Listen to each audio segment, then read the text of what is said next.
Day 26. Well, it was another bright and sticky day in Port Nyanzaru. We went and spoke with Jessamine, and she told us to go and speak to an old priest named Father Zatembe. After heading to his temple, we saw some shady folk trying to rough the man up, but they left shortly after we got there. We spoke with the priest, and he said he'd see if he could get any visions to help us find the source of all this trouble.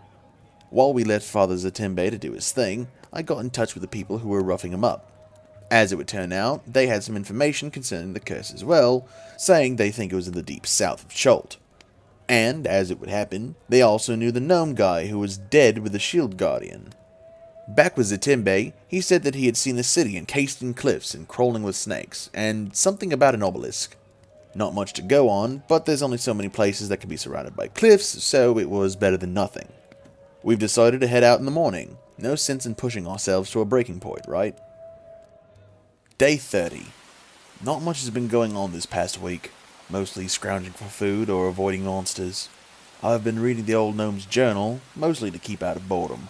The guy had some interesting ideas, a whole theme park full of dinosaurs. It was ambitious, to say the least. I think he may have also been dabbling in necromancy. Some of his spells he has written in here are definitely necrotic in nature. Maybe that was his plan, raise all the dead dinosaurs to be attractions? At least then they would be docile. I miss home. Well, I miss the comforts of the mainland.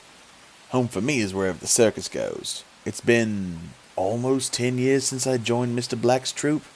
Took me in after I ran away from my supposed family. Times back then was simple. I was just a spare hand to help with moving and cleaning after the shows. It wasn't until much later that Mr. Black took me under his wing as his personal assistant. I was the eyes and ears of the boss, and I liked it. I saw everything, heard everything. I was the one who kept him informed and kept trouble away from him. Having a mind flayer for a boss didn't make me many friends outside the circus, but honestly, all I need is my family in the circus. Everything else really doesn't matter. Day 35. I hate this jungle. I hate this weather.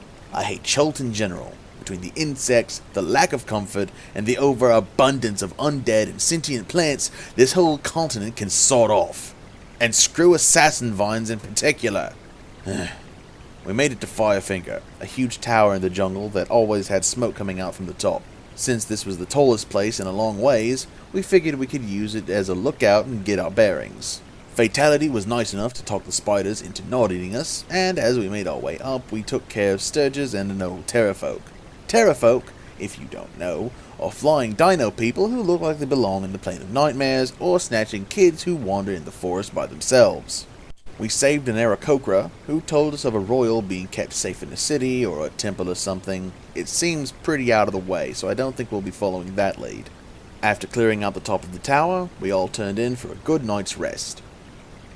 Day 36. As luck would have it, there is no rain today, and that makes map making a lot easier.